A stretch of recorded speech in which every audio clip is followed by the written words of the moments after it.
Halo, Assalamualaikum warahmatullahi wabarakatuh. Hari ini kita akan belajar tentang materi interaksi sosial. Manusia merupakan makhluk sosial yang tidak dapat hidup sendiri serta memerlukan bantuan orang lain untuk memenuhi kebutuhan hidupnya. Apa sih interaksi sosial itu? Interaksi sosial adalah hubungan timbal balik antar manusia untuk memenuhi kebutuhan hidupnya. Nah, syarat-syarat terjadinya interaksi sosial, yang pertama, jumlah pelakunya lebih dari satu orang. Yang kedua, berlangsung secara timbal balik. Yang ketiga, adanya komunikasi antar pelaku. Dan yang keempat adalah adanya tujuan. Berdasarkan pelakunya, interaksi sosial terbagi menjadi tiga. Yang pertama, individu dengan individu. Yang kedua, individu dengan kelompok. Yang ketiga, kelompok dengan kelompok. Nah, berdasarkan caranya, interaksi sosial terbagi menjadi dua. Yang pertama, interaksi secara langsung, yakni melalui tatap muka atau berbicara secara langsung. Yang kedua, interaksi secara tidak langsung, yakni melalui media seperti telepon ataupun media sosial. Proses interaksi sosial didasarkan pada beberapa faktor. Yang pertama, imitasi, yaitu proses seseorang mencontoh orang lain atau kelompok.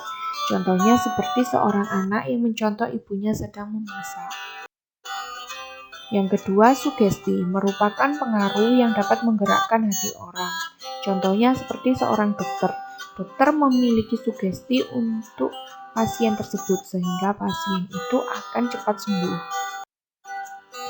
Yang ketiga, identifikasi, merupakan kecenderungan atau keinginan dalam diri seseorang untuk menjadi sama dengan orang lain. Contohnya seperti seorang anak yang mengidolakan Cristiano Ronaldo sebagai pemain sepak bola. Maka, anak tersebut akan meniru gaya maupun penampilan dari idola tersebut. Yang keempat, yakni simpati, merupakan kemampuan untuk merasakan diri seolah-olah dalam keadaan orang lain dan ikut merasakan apa yang dilakukan, dialami, atau diderita oleh orang lain. Contohnya seperti seseorang yang menolong orang lain ketika terkena musibah. Orang tersebut akan merasakan apa yang dirasakan oleh orang yang terkena musibah. Nah, bentuk-bentuk interaksi sosial apa saja sih? Yang pertama, asosiatif, yang bersifat positif. Terjadi apabila seseorang atau sekelompok orang melakukan interaksi sosial yang mengarah pada kesatuan pandangan. Proses asosiatif terdiri atas kerjasama, akomodasi, dan asimilasi. Kerjasama, usaha bersama antara orang, perorangan, atau kelompok manusia untuk mencapai satu tujuan. Contohnya seperti gotong royong.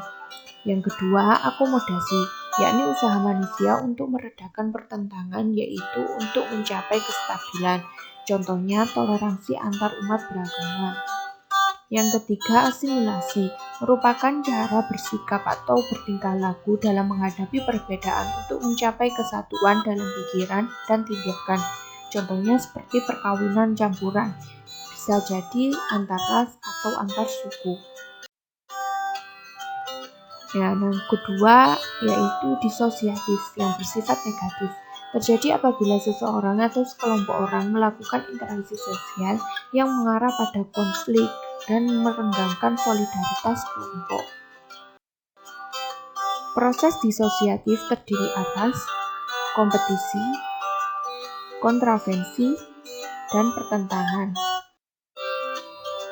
Kompetisi atau persaingan. Kompetisi merupakan suatu proses individu atau kelompok yang bersaing untuk mencari keuntungan di bidang kehidupan tertentu, seperti perlombaan untuk meraih hadiah.